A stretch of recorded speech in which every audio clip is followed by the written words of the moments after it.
মধুচন্দ্রিমা হয়নি এখনো, প্রথম জামাইষষ্ঠীতেই অভিযোগে আদরে কাঞ্চন এবং শ্রীময়ী।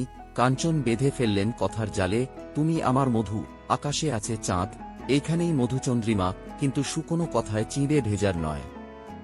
আদুরে গলায় শ্রীময়ী জানালেন, তিনি উপহার পেতে ভালোবাসেন। কাঞ্চন শ্রীময়ীর বিয়ের বছর ঘোরেনি। এবার ছোট মেয়ে জামাইকে আদর করে জামাইষষ্ঠী খাওয়ালেন শ্রীময়ীর মা। লুচি, ছোলার ডাল, কাতলা মাছের মাথা থেকে পোলাও, মাংস সবই ছিল পাতে সাজানো। শেষ পাতে পায়েস, দই, মিষ্টি। কিন্তু এমন আয়োজনের মধ্যেই কি শোনা গেল বিচ্ছেদের সুর। বিয়ের পর থেকে এখনও মধুচন্দ্রিমায় নিয়ে যেতে পারেননি কাঞ্চন। তাঁর শুধু কাজ আর কাজ। এই কদিনেই একাকিত্বে ভুগতে শুরু করেছেন শ্রীময়ী। এমন পরিস্থিতি চলতে থাকলে নাকি বিচ্ছেদের কথাও ভাবতে পারেন তিনি। মজার ছলেই বললেন অভিনেত্রী। কিন্তু স্বামীর নাম যখন কাঞ্চন, তখন অভিযোগ করে পার পাওয়া মুশকিল। তাই কাঞ্চন বেঁধে ফেললেন কথার জালে, তুমি আমার মধু, আকাশে আছে চাঁদ, এইখানেই মধুচন্দ্রিমা, কিন্তু শুকনো কথায় চিঁড়ে ভেজার নয়। আদুরে গলায় শ্রীময়ী জানালেন, তিনি উপহার পেতে ভালোবাসেন। তা সে যত সামান্য উপহারই হোক না কেন, তাকে নিয়মিত চমকে দিতে হবে, এমনটাই চান শ্রীময়ী। কিন্তু কাঞ্চন যে সব ভুলে যান। জন্মদিন বা অন্য কোনো বিশেষ দিনে উপহার দেওয়ার কথা মনেই রাখতে পারেন না। আর এই সব কিছুর মধ্যে বসে মিটিমিটি হাসছেন শাশুড়িমা। ছোট জামাইকে বিশেষভাবে ধুতি পাঞ্জাবি উপহার দিয়েছেন তিনি। সে কথা নিজেই জানিয়েছেন কাঞ্চন।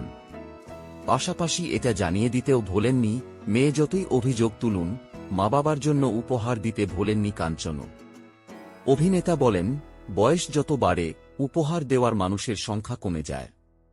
তাই জামাইষষ্ঠীর দিনে শ্বশুর শাশুড়িকে উপহার দেওয়া দরকার। শ্রীময়ীদের বাড়িতে জামাইষষ্ঠী মানে শুধুই ভুরি ভোজ নয়, বরং সেখানে রয়েছে আরও বিশেষ কিছু রীতিনীতি।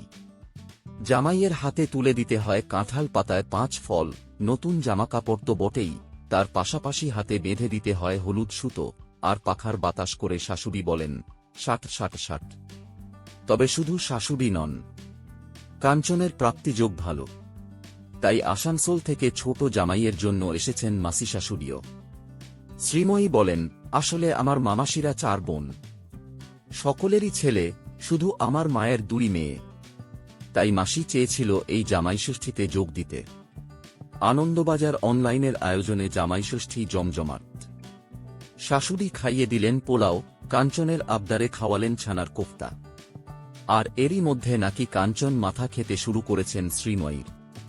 তাই বিশেষভাবে কাঞ্চনকে মাছের মাথা খাইয়ে দিলেন শ্রীময়ী নিজের হাতে। বাদ যান না কাঞ্চনও। শ্রীময়ীকে পোলাও খাওয়ানোর সময় বোঝা গেল কতটা যত্নশীল তিনি। সবই মধুর, কিন্তু ষষ্ঠীর সকালেও একের পর এক কাজ রেখেছেন নতুন জামাই। তা নিয়ে অভিযোগ রয়েছে শাশুড়ি মায়েরও। কাঞ্চনকে শেষ পর্যন্ত কথা দিতে হয়েছে বিকেলে ফিরেই যাবেন শাশুড়ির কাছে। ততক্ষণ ফলার করেই অপেক্ষা করবেন শ্রীময়ীর মা। সন্তানের মঙ্গল কামনায় এই তো রীতি।